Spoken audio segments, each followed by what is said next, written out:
The lights flickered softly in the medical bay of Nexus Hope, a massive space station floating in the dark void between two star systems.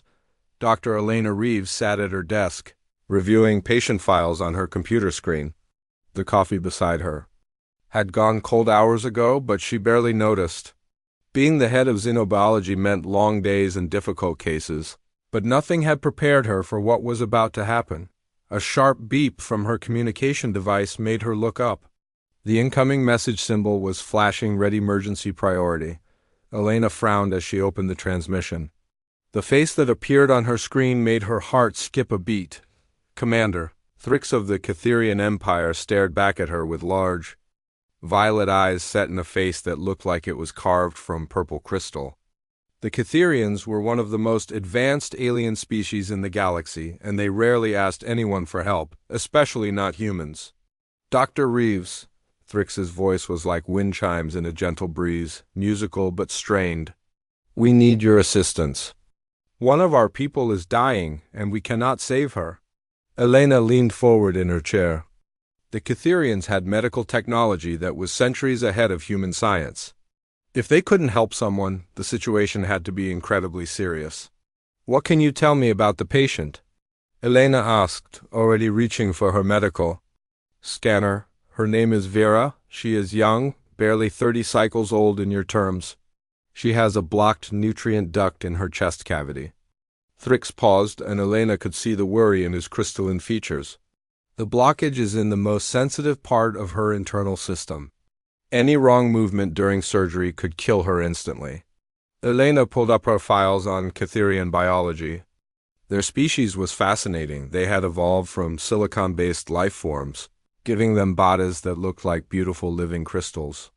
But this also meant their internal systems were incredibly complex, with thousands of tiny ducts that carried nutrients throughout their bodies. Have your doctors tried to remove the blockage? Elena asked. Yes, but our hands are too rigid. Our fingers cannot bend the way yours can. Thrix held up his hand, and Elena saw that his fingers were indeed straight and inflexible, like crystal rods. Our surgical tools are too large for such delicate work. We need someone with the ability to work in very small spaces with perfect control. Elena felt a chill run down her spine. She had never performed surgery on a Catherian before. Their anatomy was completely different from humans or any other species she had treated. Commander, I appreciate your trust in human medicine, but I'm not sure we have the technology to— Dr. Reeves, Thrix interrupted, his voice becoming more urgent. Vera is the daughter of High Counselor Zara. She is also our most promising young diplomat. If she dies, it will not only be a personal tragedy, but could damage relations between our species for generations. Elena understood the weight of those words. The Catherians were powerful allies, but they were also proud. If they thought humans had failed to help when they could have, it might end all cooperation between the two species. How long does she have? Elena asked. Perhaps 2 of your days, maybe less. The blockage is growing larger. Soon it will completely cut off the flow of nutrients to her vital organs. Elena stood up and walked to the window of her office. Outside, she could see the vast emptiness of space, dotted with distant stars. Somewhere out there, a young alien woman was dying, and somehow the fate of human-alien relations rested on what happened next. Send me all of her medical records, Elena said. Finally, I'll review them with my team and see what we can do. Dr. Reeves, there is something else you should know. Thrix's image flickered slightly as the transmission weakened. We have already consulted with the Valerian healers and the Andromedan Medical Council. They all said the same thing: the surgery is impossible. The location of the blockage makes it too dangerous. Elena felt her heart sink. The Valerians were known throughout the galaxy for their healing abilities, and the Andromedans had the most advanced surgical robots in known space. If they couldn't help, what chance did humans have? We are asking you because humans have something others do not, Thrix continued.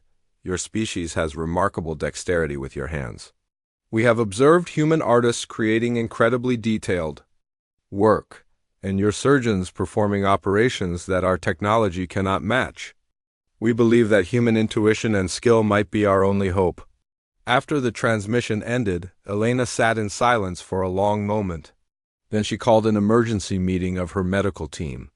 Within an hour, 5 of the station's best doctors were gathered in the main conference room, studying the Cytherian medical files that had arrived. "The blockage is about the size of a grain of rice," said Dr. Park, the station's head surgeon. "But it's located next to 3 major nutrient channels. If we damage any of them during removal, she'd die within minutes. The precision required is beyond our current surgical equipment," added Dr. Williams, shaking her head. "We'd need to work in a space smaller than a human fingertip with perfect accuracy." Elena looked around the room at her team. These were some of the best medical minds in human space, and they all looked defeated before they had even tried. "So what do we tell them?" asked Dr. Chun, the youngest member of the team. "That we can't help either?" "We tell them we'll try," Elena said firmly. "If we fail, at least we'll have done everything possible.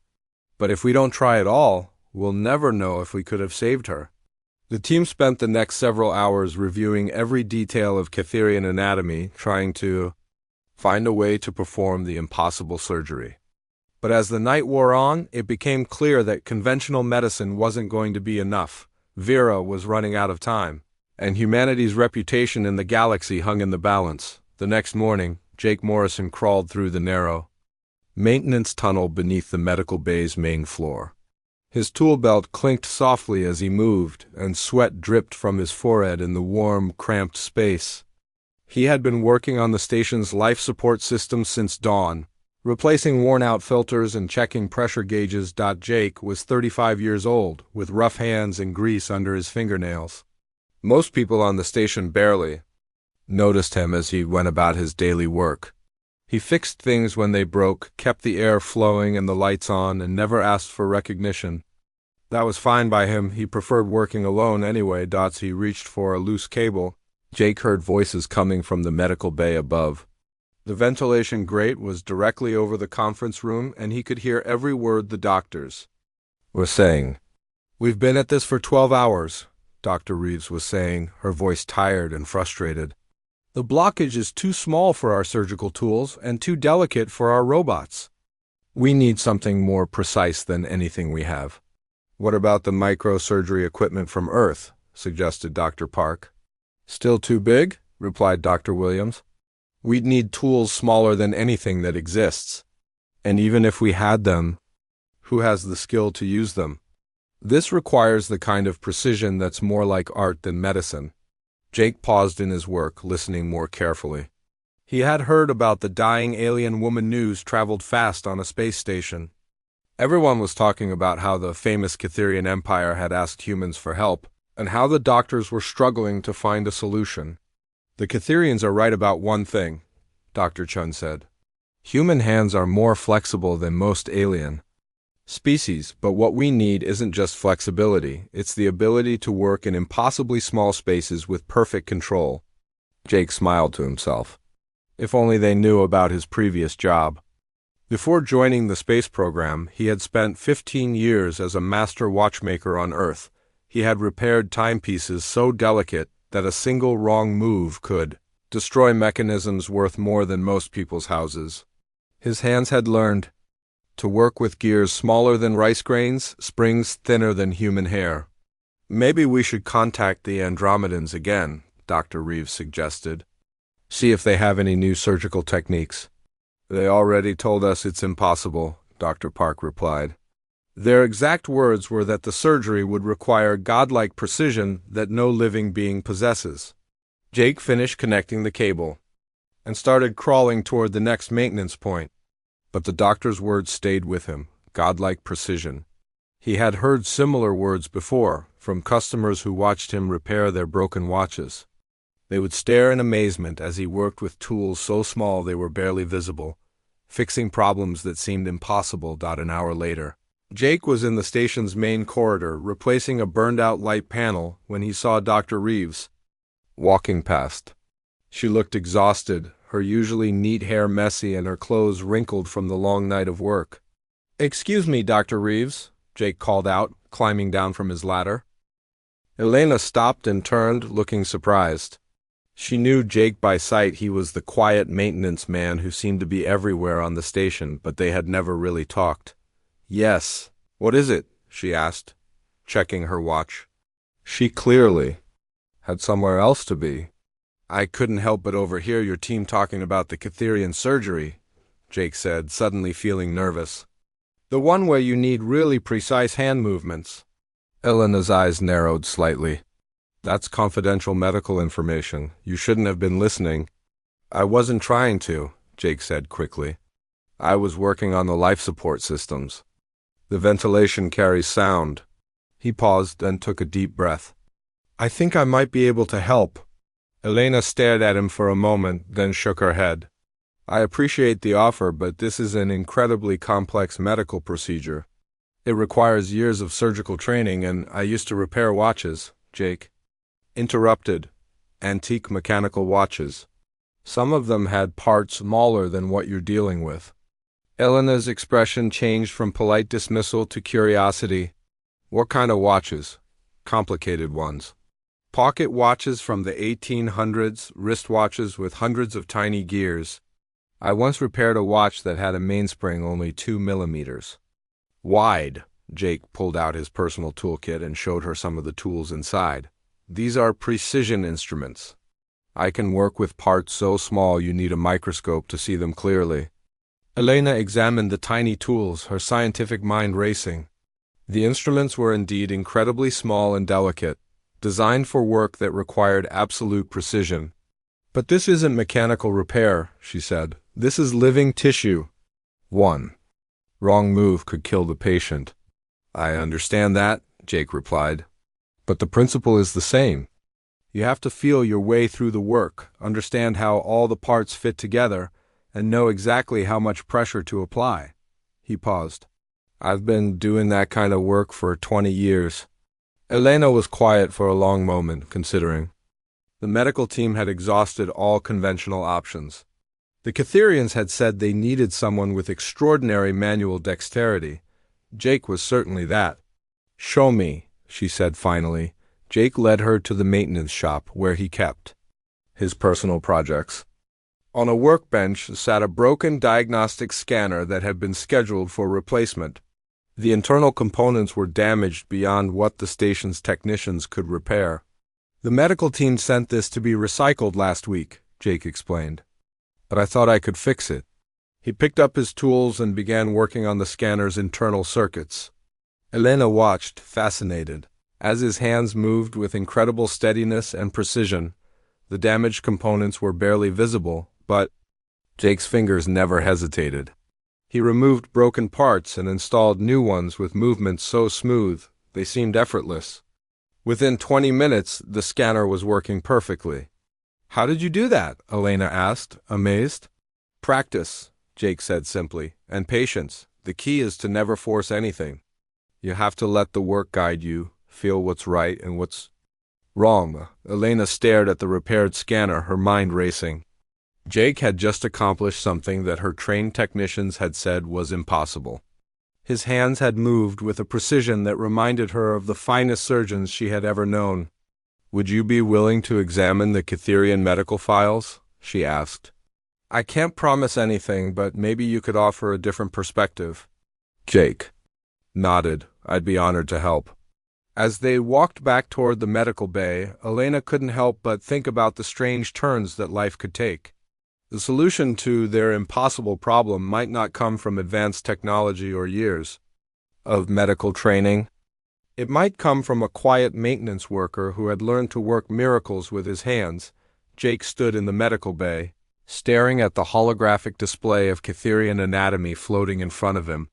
The three-dimensional image showed Vera's internal structure in amazing detail, thousands of tiny channels that carried nutrients through her crystalline body like rivers through a mountain range.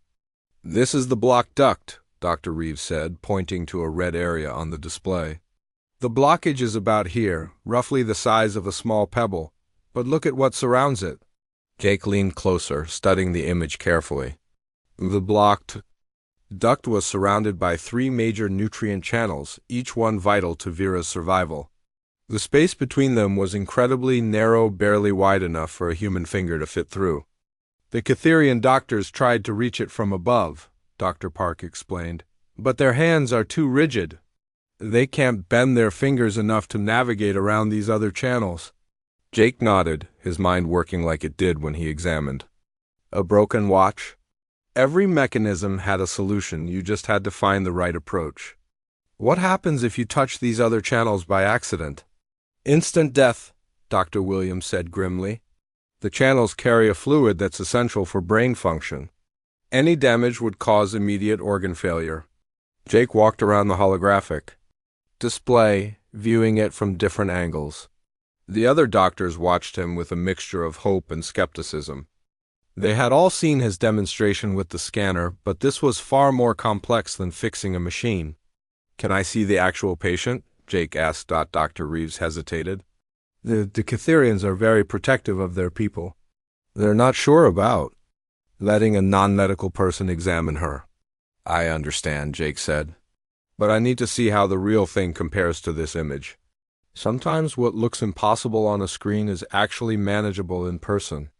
An hour later, Jake found himself in the station's diplomatic quarters, which had been converted into a temporary medical facility. The room was kept at a lower temperature than the rest of the station, and the air had a strange, sweet smell that was comfortable for Catherian physiology. Vera lay on a specially designed medical bed, her crystalline body reflecting the soft lights around her. Even dying, she was beautiful in an otherworldly way. Her skin looked like polished amethyst, and her long hair flowed like liquid silver. But Jake could see the signs of her illness. Her color was fading, and her breathing was shallow and labored. "She's been unconscious for most of the day," explained Commander Thrix, who had arrived on the station that morning.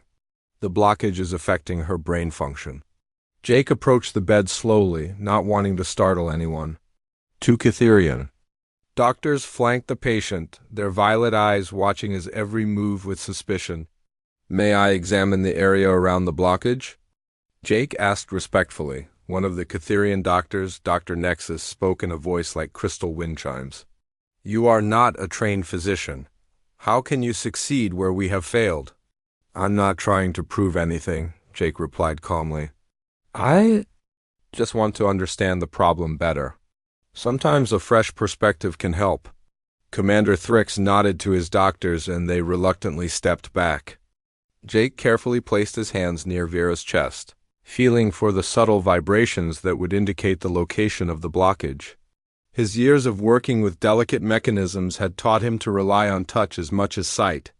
"I can feel it," he said after a moment. "The blockage is creating a different vibration pattern than the flowing channels around it." He looked up at the surprised faces around him. "In watchmaking, you learn to feel problems before you can see them." Dr. Nexus moved closer, intrigued. Despite himself, "What do you mean?" "When a watch mechanism is damaged, it creates tiny vibrations that you can feel through your fingertips. The same principle applies here."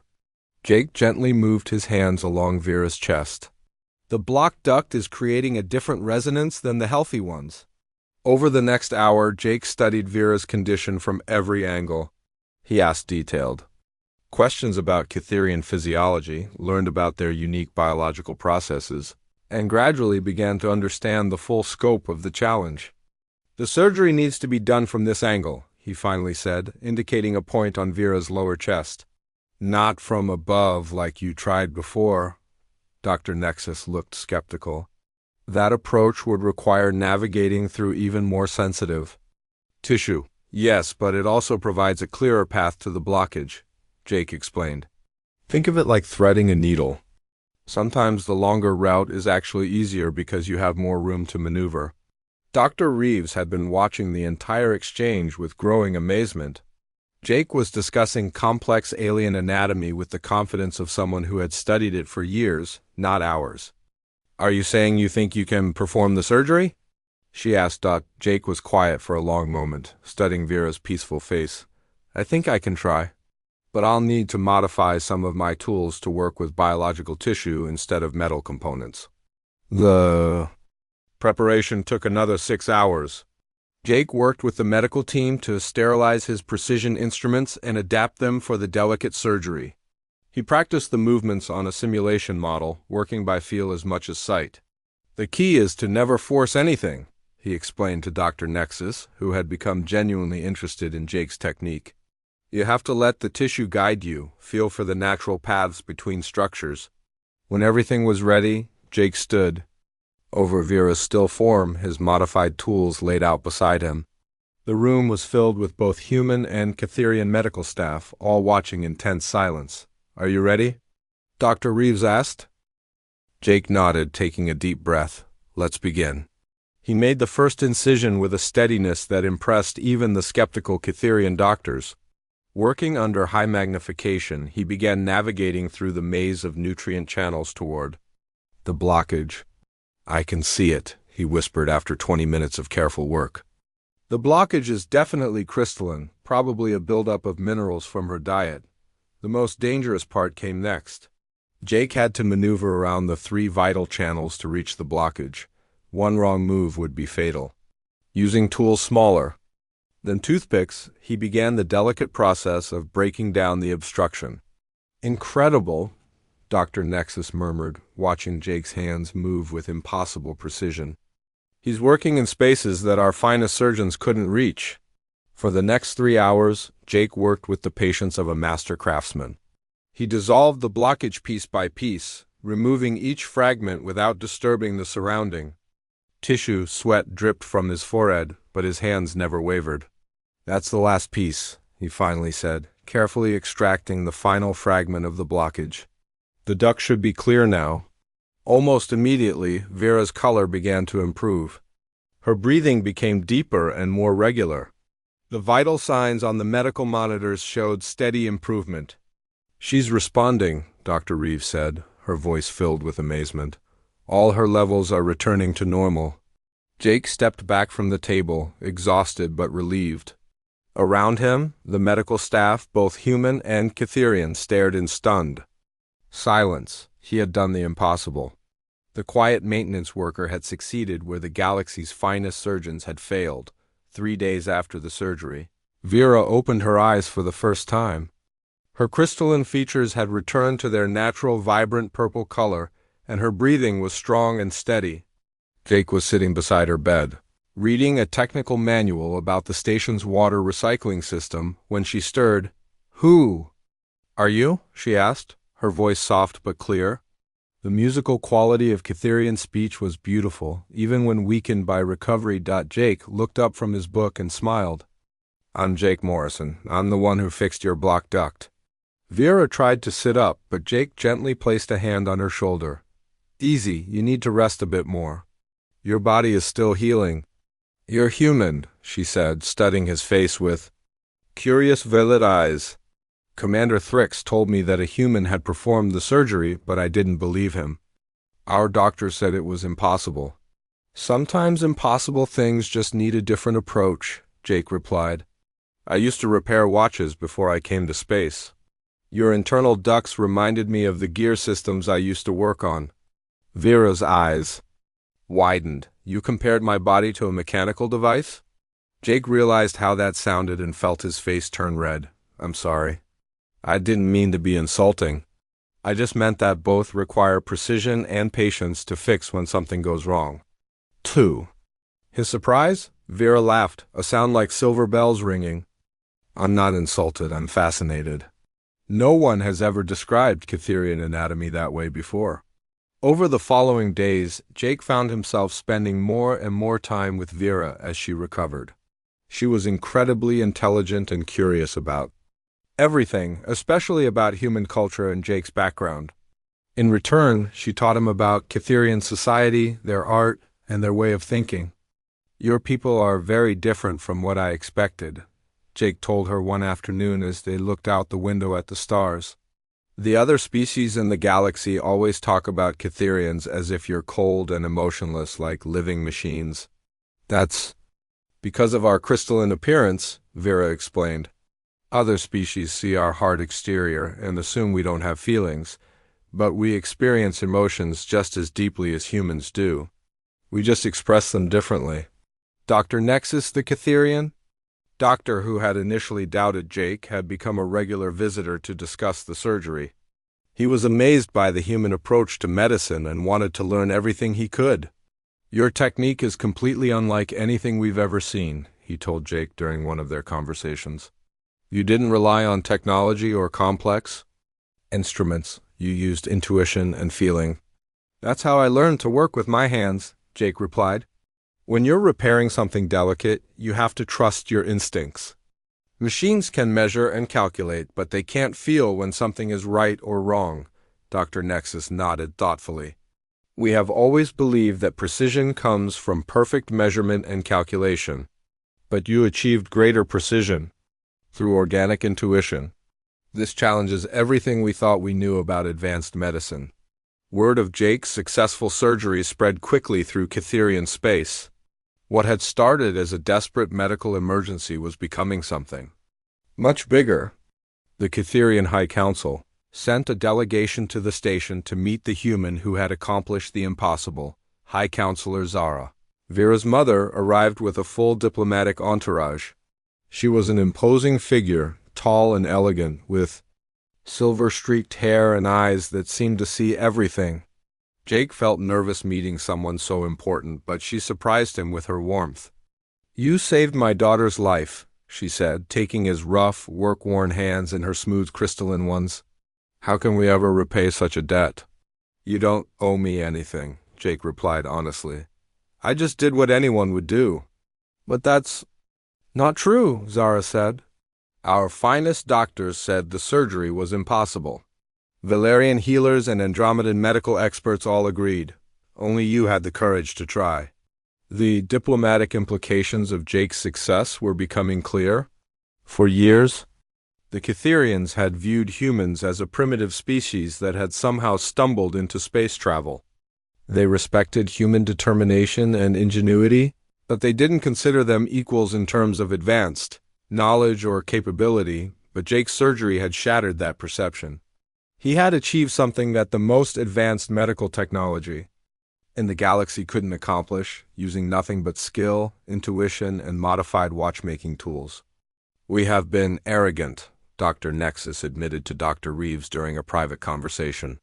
"We assumed that our technology made us superior. But your species has capabilities that we completely overlooked." Dr. Reeves nodded.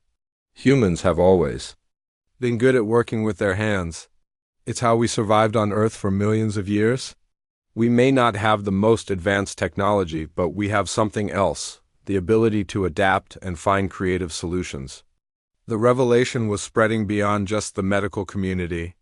Catherian scientists, engineers, and artists were beginning to ask new questions about human capabilities.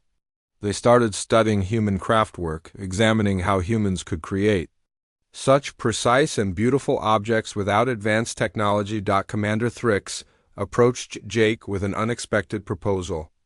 "The High Council wants to establish a medical exchange program between our species. Catherian doctors would learn from human techniques, while human doctors would gain access to our advanced diagnostic technology." "That sounds wonderful," Jake sighed, "but I'm not a doctor. I'm just a maintenance worker who got lucky." "You're much more than that," Thrix replied. "You're a master craftsman whose skills saved a life that our entire medical establishment had given up on. We want you to help train our doctors in precision hand techniques." Jake felt overwhelmed by the magnitude of what was being offered. A few days ago, he had been a quiet maintenance worker that most people barely noticed. Now he was being asked to help establish a new form of medical cooperation between two species. "I don't know if I'm qualified for something that important," he said. "You're the only one who is qualified," Vera said, joining the conversation. She had been quietly listening from her bed, where she was still recovering. "You've shown us that the most advanced solutions aren't always the most complex ones. Sometimes, the best answer is the simplest one, performed with skill and caring." Dr. Reeves approached Jake later that evening with official documents from both the human and Catherian governments. "They want to create a new position for you, Director of Precision Medicine Exchange. You would split your time between training alien doctors and continuing your work here on the station." Jake stared at the papers, hardly believing what he was reading. A few weeks ago, I was just fixing air filters and replacing light bulbs. And now you're going to help reshape how two species approach medicine, Dr. Reeves said with a smile. Sometimes life takes unexpected turns. As Jake looked around the medical bay, he saw human and Catherian medical staff working together, sharing knowledge and learning from each other. The barriers between species were beginning to break down, replaced by mutual respect and curiosity. Vera, now able to walk around with assistance, approached him with something in her hands. I wanted to give you this, she said, holding out a small crystalline sculpture. It's a traditional Catherian healing charm. We give them to people who have saved our lives. Jake accepted the gift, feeling its smooth, warm surface. Thank you. This means a lot to me. You gave me my life back, Vera said simply. And you gave our people something even more valuable. You showed us that we still have much to learn. 6 months later, Jake stood in the observation deck of the newly constructed Morrison Medical Institute, watching ships from 12 different species dock at the massive station. The facility floated in neutral space, built jointly by human and Catherian engineers as a symbol of their growing partnership. The institute was unlike anything the galaxy had ever seen. Traditional Catherian crystal architecture blended seamlessly with human engineering, creating a structure that was both beautiful and functional. Medical students from across known space came here to learn new techniques that combined alien technology with human intuition. Still can't believe they named it after me, Jake said to Dr. Reeves, who had joined him at the window. You deserve it, she replied, watching a group of young Catherian medical students practice precision hand movements under the guidance of a human instructor. None of this would exist without what you accomplished. Jake's life had changed dramatically since Vera's surgery. He now spent half his time teaching precision techniques to alien medical students, and the other half working with engineers to develop new surgical tools that combine the best of both species' capabilities. The work was challenging, but rewarding. Jake had discovered that he enjoyed teaching, especially when he saw the amazement in his students' eyes as they learned to work with their hands in ways they never thought possible. Professor Morrison, called out Dr. Nexus, approaching with a group of new students. The Catherian doctor had become Jake's closest collaborator, helping to bridge the gap between human and alien medical approaches. Still feels weird being called professor, Jake admitted to Dr. Reeves before turning to address the students. What can I do for you, Dr. Nexus? These students are from the Andromedan Medical Academy, Dr. Nexus explained. They've come to learn about your precision techniques. Their species has very rigid finger joints, similar to ours, but they're hoping to adapt your methods to their physiology. Jake nodded, looking at the new students with interest. The Andromedans were tall, graceful beings with silver skin and large, intelligent eyes.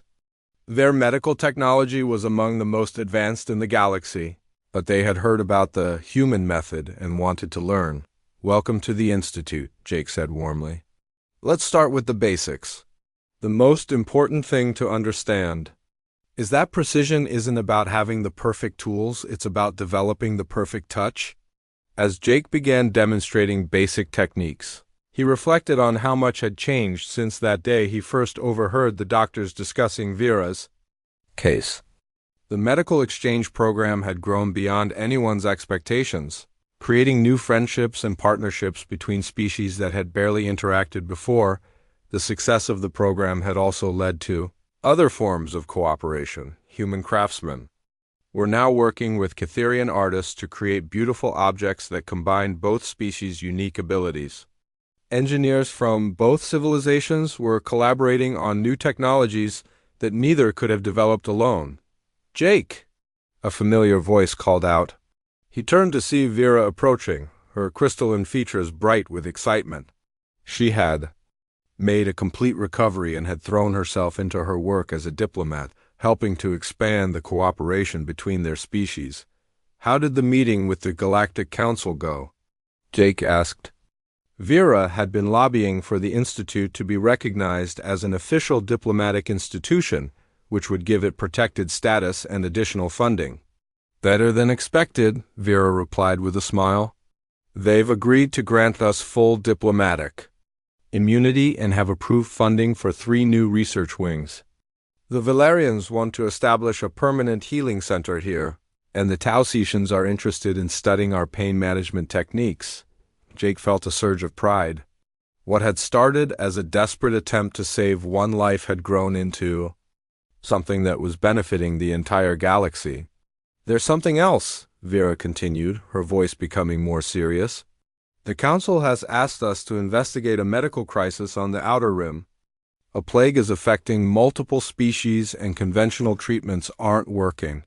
They want a joint human-Catherian team to respond. Jake considered this. It would be their first major test as a unified medical force, treating patients from species they had never encountered before. What do you think? Dr. Reeves asked. Are we ready for something that big? We'll never be completely ready, Jake replied. But that's not the point. The point is that we're willing to try, and we're willing to learn from whatever happens. Doctor. Nexus nodded approvingly. That's very much the human approach. Act first, adapt as you go. And it's working, added one of the Andromedan students. Your methods have already saved dozens of lives across the galaxy. Species that had given up hope are now seeking treatment at facilities that use your techniques. Jake walked back to the observation window, looking out at the stars. Somewhere out there, alien doctors were using modified watchmaking tools to perform delicate surgeries. Human medical students were learning to work with Catherian diagnostic equipment. Species that had never cooperated before were sharing knowledge and techniques. You know what's funny? Jake said to the group. I spent most of my life thinking I was just a guy who fixed things. Broken watches, damaged equipment, faulty life support systems. I never imagined that fixing things could lead to all this. But that's exactly what you did, Vera said, joining him at the window. You fixed the broken connection between our species. You showed us that we're stronger when we work together. A soft chime indicated that the evening shift change was beginning. Medical staff from a dozen different species moved through the corridors, heading to their assignments. Human doctors worked alongside Catherian healers, Andromedan technicians, and Valerian empaths. The council meeting isn't for another hour, Dr. Reeves said. We should probably prepare for the Outer Rim mission briefing. As the group began to disperse, Jake remained at the window for a moment longer. He pulled out the crystalline healing charm that Vera had given him months ago, feeling its smooth surface warm in his hand. Thank you, he whispered to the stars, thinking about the strange chain of events that had brought him here. Thank you for what? Vera asked, having noticed him lingering. For everything, Jake replied. For being sick, for trusting me, for showing me that I could be more than just a maintenance worker. Vera smiled and placed her hand on his shoulder. You were always more than that, Jake. You just needed the right moment to show it. As they walked toward the briefing room together, Jake felt a deep sense of satisfaction. He had found his purpose. In life, not just fixing broken things, but building bridges between different worlds and different peoples. The galaxy was vast and full of challenges, but Jake Morrison, former watchmaker turned medical pioneer, was ready to face whatever came next. With steady hands and an open heart, he would continue to heal the divisions between species and prove that sometimes the most profound changes come from the simplest acts of kindness. Behind them, the Morrison Medical Institute hummed with activity, a beacon of hope and cooperation in the endless darkness of space.